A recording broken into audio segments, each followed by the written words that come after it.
is the Cornermen Radio Live with Barzini and Boxingeye. I want to welcome our guest, Ernesto Rodriguez. How's it going today, man? Hey, how you doing, Barzini? I'm doing well, man. How are you? I'm doing fine, man. But Boxingeye wanted to start off the question, Ernesto, man. So go ahead, Boxingeye. Hey, Ernesto. Glad to have you on, man. Hey, thanks, man. Appreciate being on, man. On about yeah, we're definitely in the corner of Jarrett Hurd come fight night, so we're rooting for you. But appreciate it. Yeah, for sure. I know you guys are working hard. So, you know, we all seen Lara, his biggest fight, Canelo. You know, he moved around well. Canelo did some good body work. What does Jarrett Hurd do better than Canelo? Come fight well, I think Canelo. I think Jarrett applies pressure a little bit better than Canelo. I think he's a little bit more game to making the fight, to pushing the fight. And I think, you know, his youth and size and just the mental capacity of mental fortitude of him, knowing that he needs to make the fight if it comes down to that. I think he wouldn't have a problem, you know, making the fight and forcing the fight, making Lara fight at a pace that he's uncomfortable in fight. Yep, I could definitely see that. Now, you know, Austin Trout was able to have success for like 4 rounds. Are you guys definitely giving Lara more credit that his legs, that he might not break down as quick as Trout did? Yeah, I think Lara is a much slicker fighter, in my opinion. And when I mean slick, I don't mean as far as like punch selections. I mean, Lara is pretty much a basic fighter, man. He's just good at what he does. Yep. So, but he uses his legs very good, and that's why I say slicker.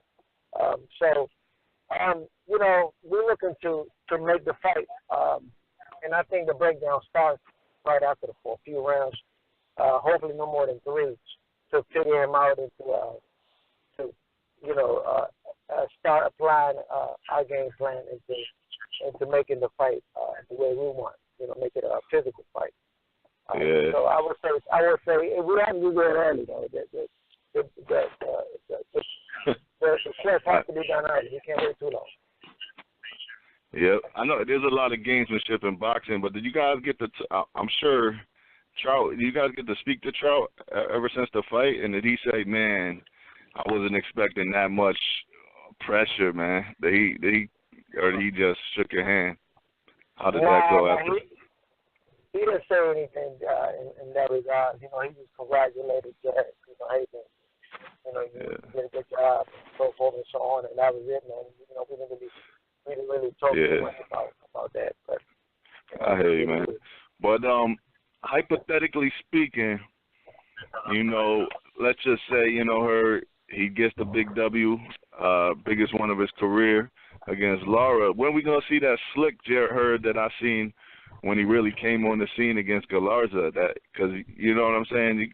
Are you guys holding that card in your back pocket? Because I seen Jarrett Hurd, and you know, you're the trainer. That fight, he was, you know, he fought he was in the pocket, slipping and sliding, counter punching, and that style. You know, would you guys just put that, you know, you put that away for the right fight, maybe a Jermell fight? Yeah, absolutely. I mean, you know, every fight is different, and you have to be able to adjust. I mean, we wanted to do that with Tony Harrison, but we saw Tony Harrison lose to I can't think of the guy's name right now. So we said, you know what, we have to. But we just haven't had the opportunity to bring that style back. But Jermell Charlo would be a perfect candidate to bring that style back. And he wants to consider himself a puncher.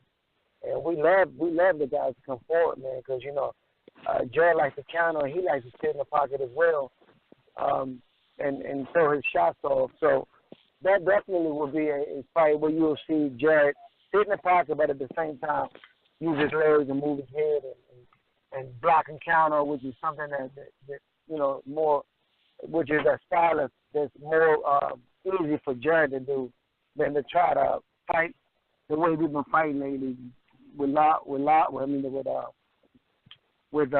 Trout and them and Tony Harrison having to go get the guy and make the fight. You know, that's not really our style, but you know, to be a champion, you got to be able to make adjustments, and those are just some of the adjustments we got to make in order to make sure that we come up on top.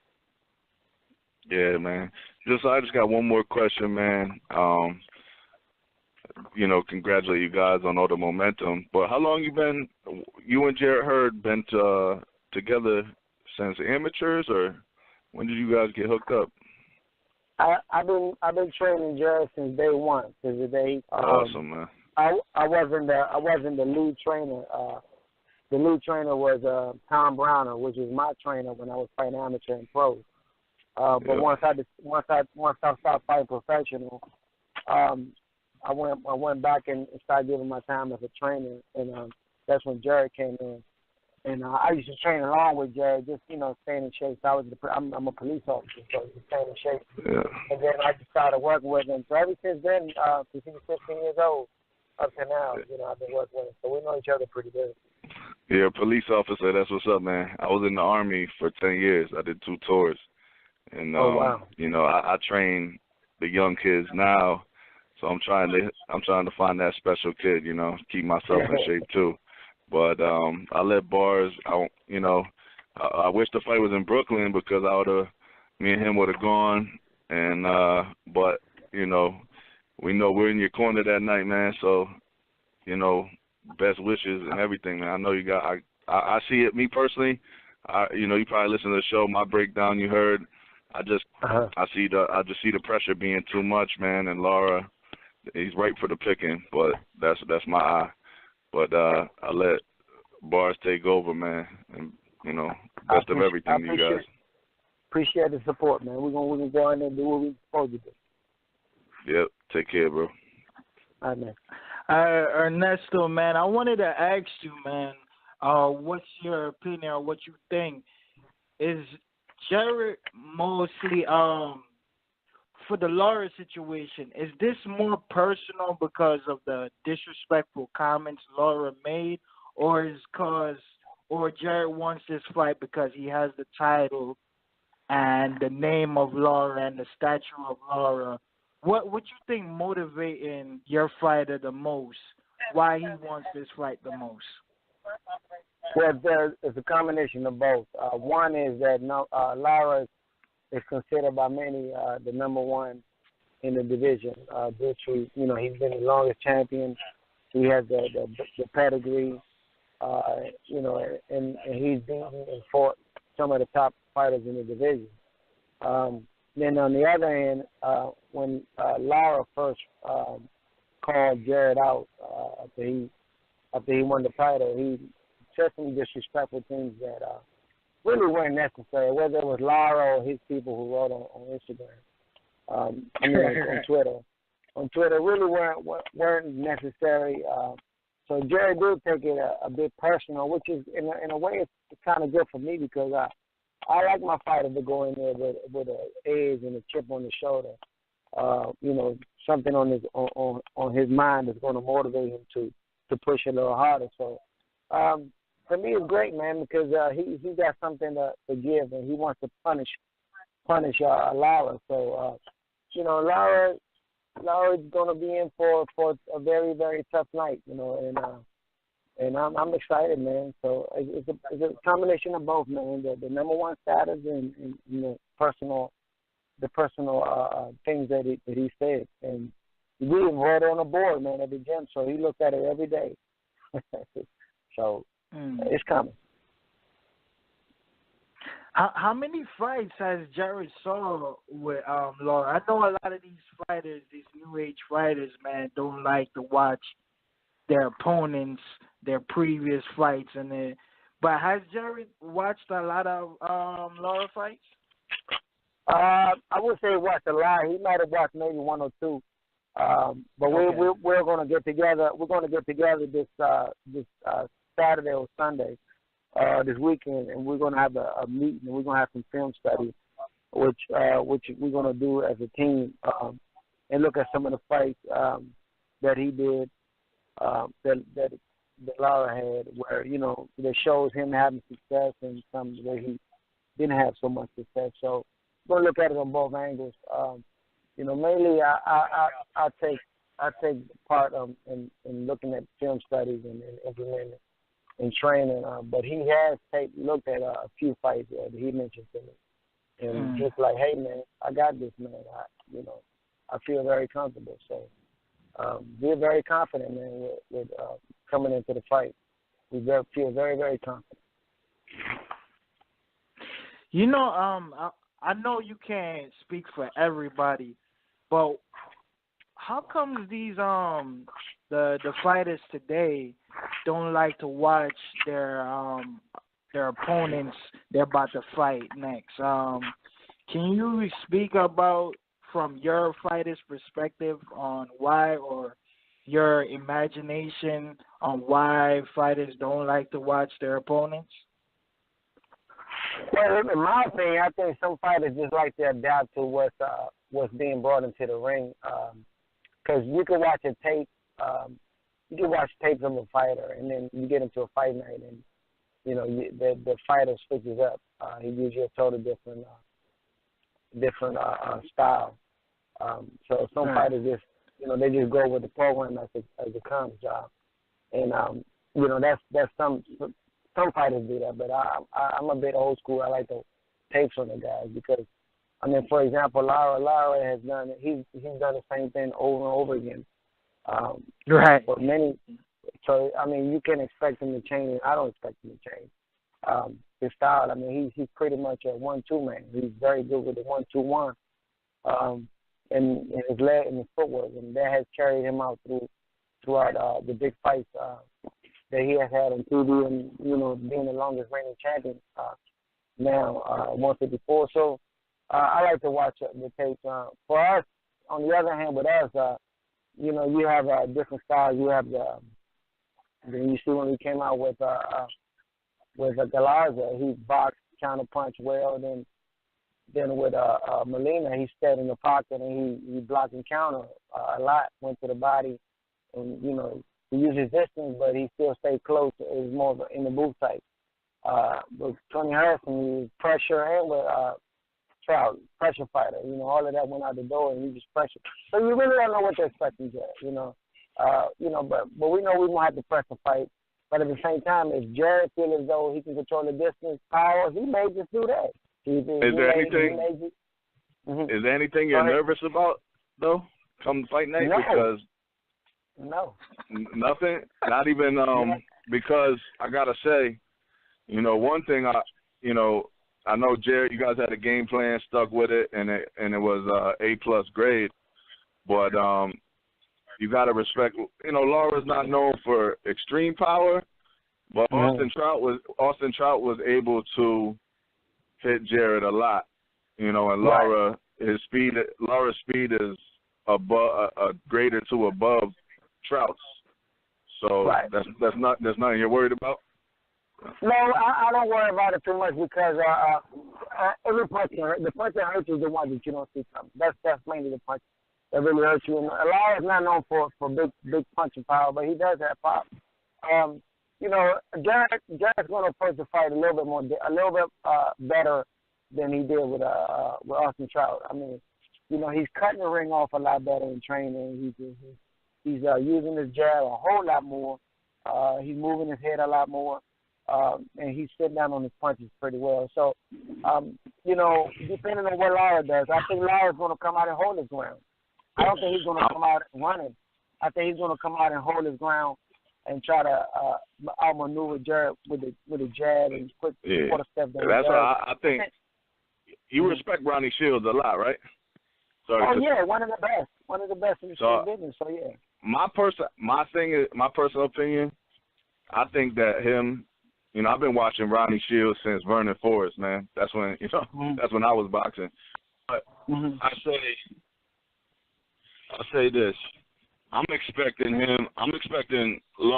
They might switch it up. I feel like Lara might just be on that jab because Tony Harrison did have his success with his jab till he got broken down, and Lara does have an A+ jab.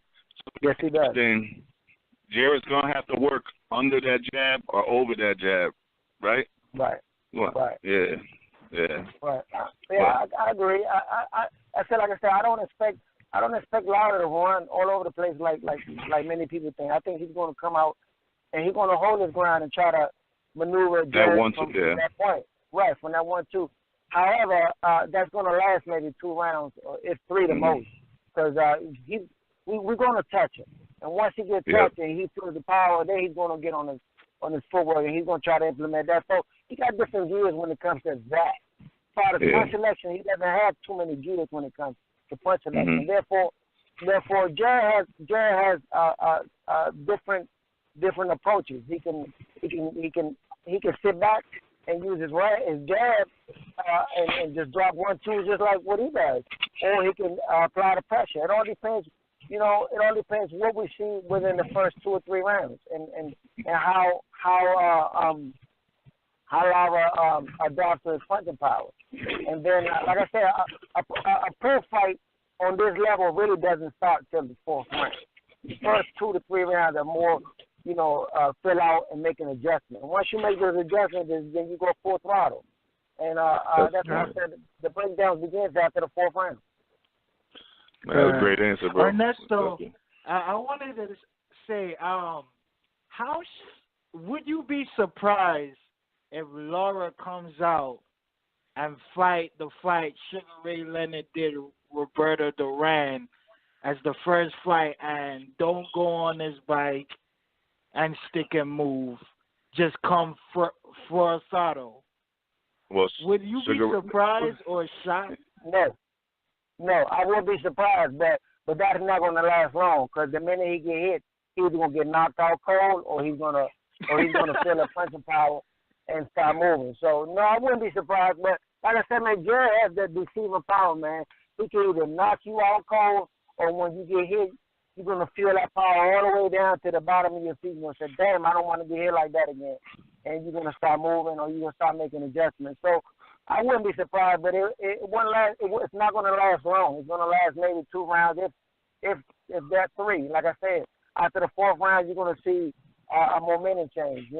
I would honestly think that they would do the Sugar Ray Tommy Hurd, where Sugar Ray moved around for the first 6 rounds and tied him out, then came at him the last 6. You know what I'm saying? Because if he could move around and just have Jarrett. I don't even know. The ring size, too, is going to matter. Maybe not, but, you know what I'm saying? It mattered in that fight where Sugar Ray moved the first 6 rounds against Tommy Hearns and then just came at him. And what I mean? That was a great game plan. Yeah, but see, Sugar Ray Leonard has fast hands, and then Sugar Ray Leonard was a fighter that threw combination. Lara's not that. Lara's more of a 1-2, 1-2, 1-2-1. And then he resets jab, 1-2, jab, 1-2-1. So that he could try that. I mean, I don't know, but like I said, man, he's got to try something, man. He cannot just move. Number one, the judges usually, Lara's always in some controversial decisions, but it's to his own fault because he doesn't punch it because he leaves it out there where it's like, man, you should have did a little more that round. I agree. Yeah. So if he falls behind, he can't make that mistake so many times. If he falls behind, then I can see him coming forward trying to make the fight. If he falls behind, but he's known for moving and sticking to moving. So I mean, I don't know, man. Well, they obviously know. One thing we all know about Jarrett is he got great stamina. We've seen it. He's durable. So the only thing they could possibly be thinking, I think, Ronnie Shields, is like, we got to move and see if we can get him chasing us and swinging and missing. And even if we got to give up a couple rounds, but kind of like Canelo, and then we got to step on, we got to take it to him. His power, right. Maybe Hurd's power, but Hurd's known to carry power late. So it's such an interesting fight, you know what I mean? That's why most people think, this is a 50-50 fight. But I hear a lot of people thinking, because because Jarrett's already established himself like he's chopping people down like trees in there. Body, boom. So, yeah, I'm just excited, man. Hey, man, I tell you like this. I tell you, the fight, you're going to be able to see the fight momentum within right at the fourth round. Fourth and fifth round. You're going to be able to say, okay, now we're going to see how the fight's going to go. Like I said, it's a matter of making for us, on our end, for us, it's a matter of making those small adjustments early, not late. We know we got to go to the body slow to take his legs away, and we got to hit that chin. We got to hit the head. We got to hit the shit. We got to hit something besides just the gloves, him blocking gloves. We got to make sure we connect and make sure that he's aware of the punching power and the strength. Because other than that, he's going to try to do what he always does: is 1-2, 1-2-1, take your ability. That's what he's good at. So it's a matter of just making those adjustments early, and not letting too many rounds get away from you. But we got the longer arms, man. We the bigger man, and I think we're the stronger man. So we just got to use everything we have in our advantage. And we got to be smart about it. We can't be dumb. I mean, you guys are definitely. I mean, I got to give Lara probably faster feet, obviously faster feet. But you guys, Jarrett's known to cut off the ring, so there goes that. Quicker hands to Lara. You know, the better 1-2, yeah, to Lara. But but once Jarrett gets his timing, Jarrett's, he starts timing people. So it's intriguing fight, man. Real intriguing. So. Yeah. Ernesto, the last question I want to ask you about Lara, right? Or anything about who. It's crazy to see that Lara was the most feared fighter at 154 for the last couple of years, and the narrative has changed a little bit. Now they're saying Jermell Charlo is the most feared. Do you agree with that assessment, or you think Lara is still the most feared fighter at 154? Well, they saying Jermell is the most feared now because he's having explosive knockouts, and that's good. That's good ratings. That's good for the fighter. So you cannot take that away from Jermell. But overall, not me, but the writers, the people have said that Lara has been the most feared because of his technicality. You get in there and he'll put you to sleep. He mesmerizes you, and before you know it, the fight is over. And everything that you was bringing to the fight did not come to pass because you watched him move around and tap dance and hit you and win the fight. So, I don't know, man. It all depends what style people like, man. So, the people now, the modern days, they probably will say Jermell is the most feared because he's knockout. He has some very impressive knockouts his past 2 or 3 fights, and Lara has really chose to fight lesser opposition and take the easy route and get paid. And hey, it is what it is, man. That was a good business move for him, but for boxing fans, it wasn't. So you can pick and choose, man.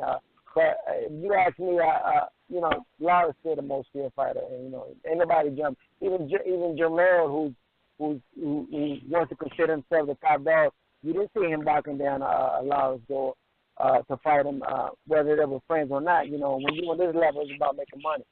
So right. You didn't see him saying, "Hey, man, I wanted to fight Lara. Give me Lara." You didn't see none of those things coming to pass. So, but it is what it is, man. At the end of the day, they all gonna have to meet. And another thing in your and one last thing, man. You guys advantages. Lara's been look at the opponents he's been facing and the opponents you've been facing. It's just like it's one of those things. That's boxing. Like Tony Harrison, better than anybody Lara's faced in a while. Because after he lost to Canelo, be honest, he's not prepared. And now he's just gonna get in the ring with Hurd. That's a disadvantage for Lara. I know they might not even realize that, but that's the truth. I heard a interview. I saw an interview and heard it where Ronnie Shields himself said that if he knew that that Jarrett Hurd was going to be on the menu down the road, they would have fought different type of fighters. I think he's even know.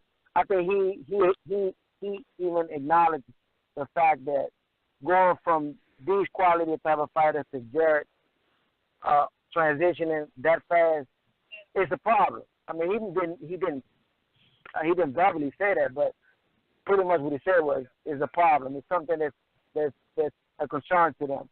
And quite frankly, I would feel the same way he would if I was on his side of it, because Jarrett is just a different type of fighter compared to the guys that he's been fighting the last 2, 3, 4, 5 fights. So, hey man, it's going to be a big adjustment for Lara. Everybody thinks it's going to be a big adjustment for us.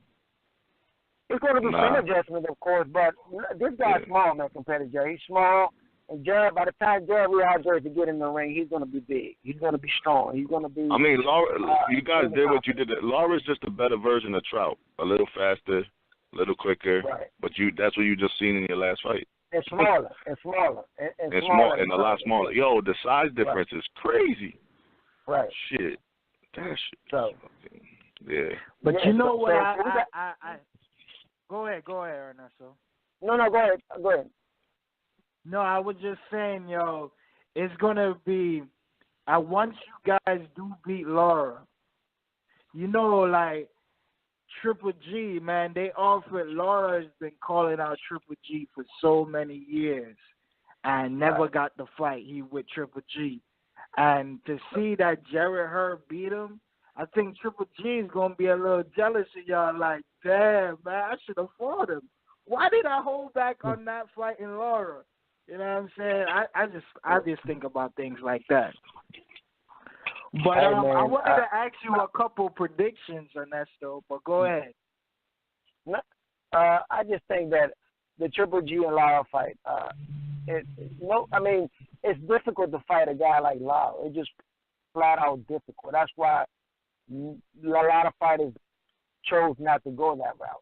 I mean, you know, and for Jarrett to say, no, we're going to fight this guy. This is the guy we want. I mean, that says a lot for my young fighter, that he wants to establish himself as one, and want to separate himself from the rest. I mean, like what he did with Trout.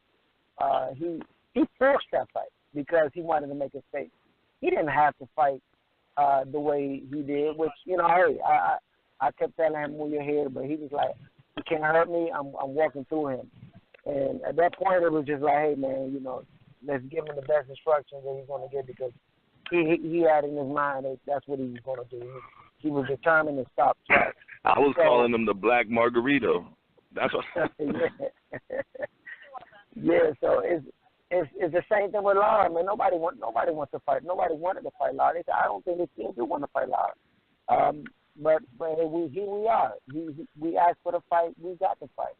So after we dethrone the man, you know, we want our fair share. We want the boxing media, the commentators, the bloggers. We want them to give Jarrett his dues, man, and stop coming up with all this foolishness about he needs to improve. And everybody needs to improve on something. Every fighter has to improve at some point in time. But, you know, it's not how you start, man. It's how you finish. Right. All right. Since you brought that up, Ernesto, that was a great point I like that you just displayed. Once you guys do beat Lara, right, do you think you would get the credit do y'all deserve? Because say y'all hypothetically go fight Jermell in sometime in the future. Do you think the journalists, the critics, all these big journalists and boxing media is going to give the credit and the dues, the respect of Jarrett Hurd? Are they going to make him the favorite? I don't think so. I think they're going to give him some credit for winning the fight, but they're not going to fully give him the credit. They're going to come up with something. Or Lara was old, or he hasn't fought a fighter of this caliber in years. He was up in age, and they're gonna come up with something, man. There's always something. So, but we don't worry about that, man. We can't worry about what people say, man. We just, you know, go in there and get the job done. You know, get paid and keep it moving. I mean, you know, the timing is everything. I think this is the perfect timing for Jarrett to fight Lara, to take over at 154, and then then you have him, you have Jermell Charlo, you have Sadam Ali, you got Brook, you got Liam Smith. You got you got the guys from the U.S. That are fighting on the undercard. What's called Julian Williams and Gallimore. You also have the guy Brian Castan. Listen, we have a lot of options. So, it's just a matter of whether to give us the credit or not. It doesn't even matter, man. You know what? But when you ask me, that's the way it's supposed to be. Because if he looks unbeatable, then nobody won't want to fight him. So they got to see some type of flaws in order to say, I think I could be Jarrett. I'm going to call him out. But once again, 9 fighters out of the last 10 have been KO'd. And that's a fact. That's 9 out of the last 10 have been KO'd. So, it is what it is, man. People ain't talking about that. But maybe they'll talk about it after this fight. And maybe or maybe not, they'll give him the credit. But if they don't, hey, man, we ain't worried about it. That's the way it's supposed to be. That's how I look at it. That way we can get another good fight. It's gonna be really beautiful to see that Jarrett does beat Lara, beats Jermell, and fights the winner, Liam Smith or Sadam Ali, winner, and becomes the undisputed. It's like, y'all... Sadam Ali's not getting in the ring with Jarrett Hurd. I bet my life on that. That's not but I mean, like, if y'all become the undisputed at 154, man, it's gonna be a lot of shocking to the boxing media, man. It's definitely gonna bring a whole new y'all need to start thinking more. Y'all need to start studying more, because if Jarrett does accomplish that, that would be so beautiful to see. But Ernesto, I wanted to just talk about a couple predictions with you before you get out of here. So we know that Nathaniel Gallimore is fighting Julian Williams, man. What's your take on that? And who you think is going to win? I think that's a good fight, man. I think it's a very exciting fight. I think it depends on who imposes each will on each other. It's a 50-50 fight. I think Julian Williams is a little bit sharper with his punches, a little quicker hands. But Gallimore has that something like Jarrett had. He has that inner strength and mental strength, man. You're not going to unravel him that easy. So it all depends on which fighter execute their plan the most. I'm in favor for whoever wins, man. I like to see a good fight. I couldn't tell you who I picked to win, because I really don't know. I think it's that type. In my eyes, it's that type of fight. It's gonna be a good fight. Whoever imposes his will, if Gallimore come in there and he imposes his will and strength and tap that chin, oh man, it could be something surprising to many, But if Julian Williams going in and he stays behind his jab, quick hands, good footwork, and don't get lazy, don't get too comfortable, I think he can add to Gallimore. But then again, it all depends on who imposes their fighting style, because they got different boxing styles. So whoever imposes their boxing styles on each other is going to be victorious. So I can tell you who's going to win that. Okay. What about Sadam Ali versus Liam Smith? What's your take on that? Who do you think is going to win that fight? Oh man, Sadam Ali is a very good technical fighter. He's a little bit small for that weight class, but he's very good, man. He's an Olympian, and Liam Smith is a little bit bigger. I don't know, for some reason I'm edging Liam Smith for some reason, but I would like to see Sadam Ali win. He's from the U.S., you know, American fighter, you know, start supporting him. I don't know, for some reason, something just leans towards Liam Smith having a little bigger of an edge in the fight. But, you know, hey, man, this is boxing, man. All it takes is one shot, man. And to turn the fight around, you know. So I'm pulling for Sadam Ali. That's what I'm pulling for. I'm hoping that he wins the fight. You know, I really want Liam Smith to win because I feel like he will be willing to fight y'all a little bit more faster than Sadam Ali, because this time you just defeated Lara. You guys got 2 titles. I think Liam Smith will step up to the plate a little bit more faster than Sadam Ali. Like Boxingeye said, man, he don't even think in the hells he would ever fight Jarrett Hurd. So that's why I want Liam Smith to win. You know what I mean? But my next, go ahead. Well, you know, the thing is that Jarrett and Smith, I think they connected with each other on Twitter, if I'm not mistaken, and I think they both agreed to fight each other already. You know, amongst themselves. So, because Liam said, once I win the WBO, you think we can unify? And Jarrett was like, hey man, we can do it. So I think that, you know, that's not going to be difficult to make. You know, just the business aspect of it has to be you know, I guess worked out. You know, once that fight rises. So, but from the fighter's standpoint, they already agreed on Twitter that, hey, we can make it happen. So it is what it is. Right.